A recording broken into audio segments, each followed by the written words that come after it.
All right, and moving right along. Yeah, look, invest in crypto at your own risk. I had previously mentioned in my last video, and by last video, I mean my video like 10 days ago, not the two before this one, and then including this one. I had said that it seemed strange to me that cryptos were becoming sort of almost like a hedge against stocks and other things, of course, treasury, bonds, etc., etc. And I thought that that was weird, and it is weird. Yeah, I'm not saying that crypto isn't here to stay, um, because it might very well be.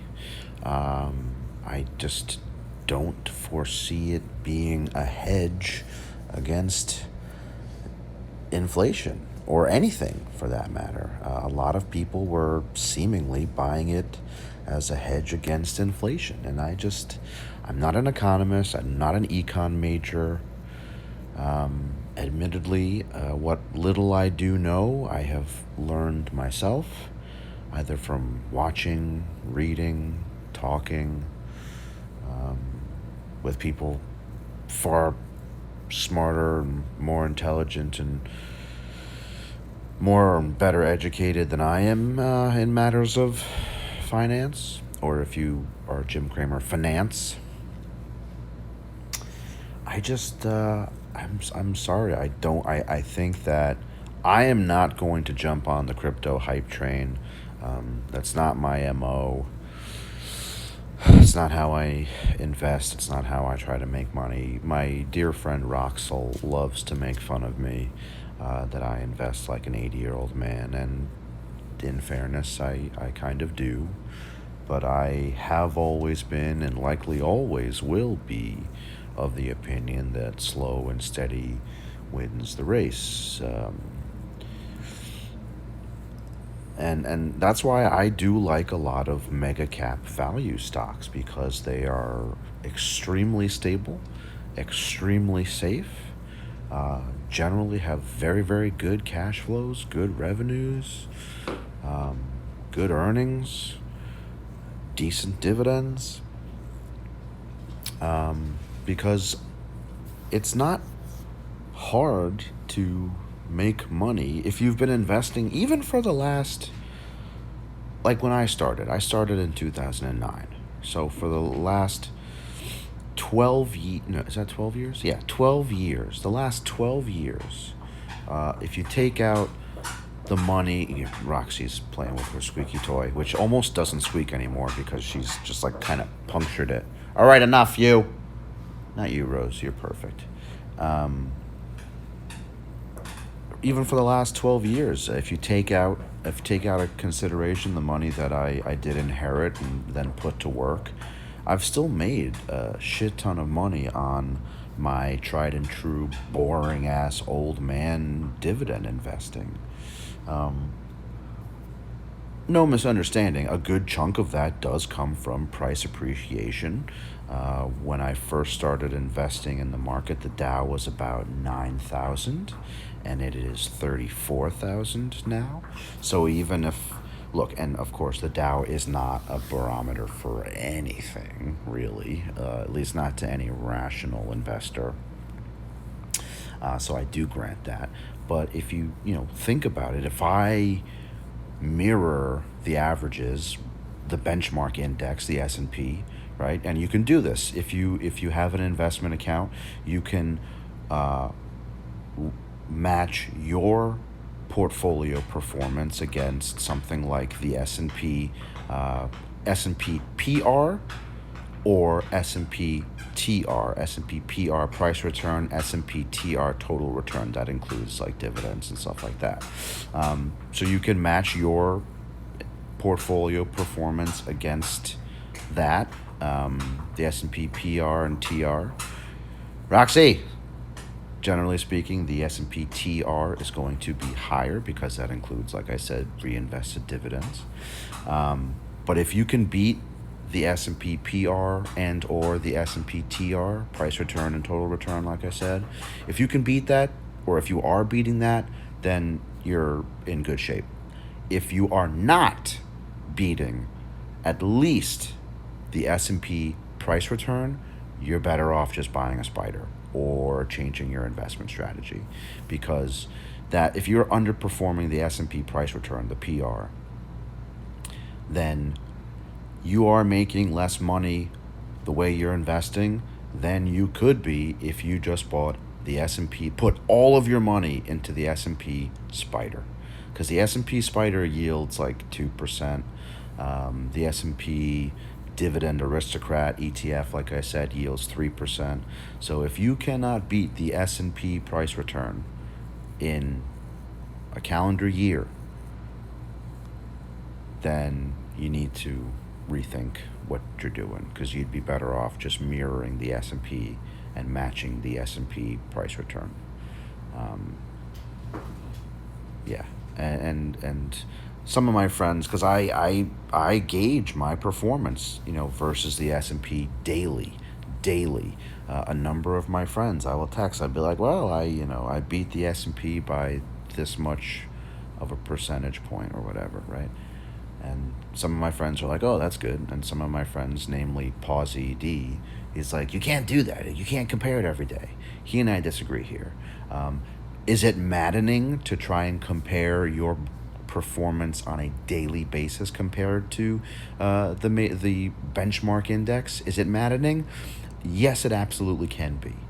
But that's how I know that what I am doing, or that's how I believe what I'm doing is better than owning just the S&P spider, because I'm beating the S&P price return and total return for year to date, trailing 3 months, and month to date. I'm pretty sure I'm still beating it trailing 12 months. I just don't remember by what percent. And like I said, my friend Rox will make fun of me because she's a little bit more risky with her investments. She also, not for nothing, has more money than I do, so she can afford it. And she's done very well. She's a very smart investor, and she will let you know that she's a smart investor. But she's very good. She has a different investing style than I do, but I gotta give her credit. She is good at what she does. It's not what I want to do with my money, because I'm Jewish at the end of the day. So even though I have money and even though I make money fairly regularly, I still worry about money because I'm a Jew. What can I say? That's how my dad raised me, to constantly worry about money, even though we had it. Which is why I don't drink, I don't go to bars, I don't go to clubs, I don't buy expensive anything. Most expensive thing that I own is my certified pre-owned, well, actually my apartment's pretty expensive, but outside of that, my certified pre-owned car. I only buy certified pre-owned. Why? Because I'm a Jew.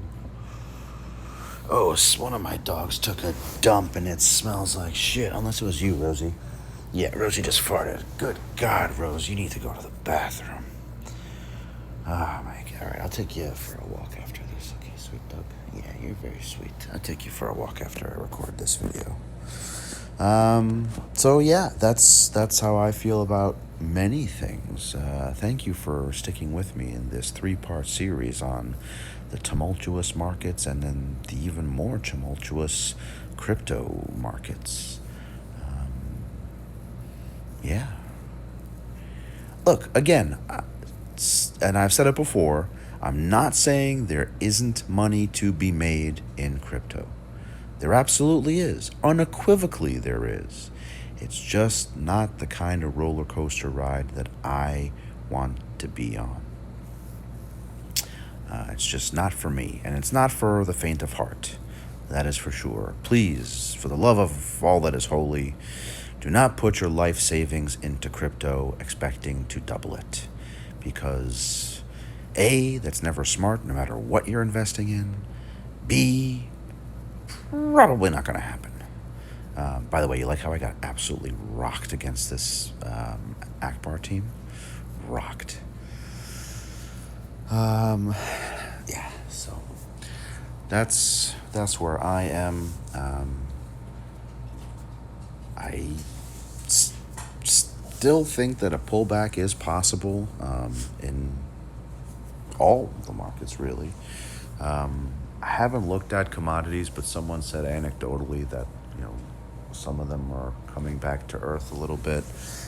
We'll see if that keeps up. Home Depot's earnings were fucking insane. They just, I mean, their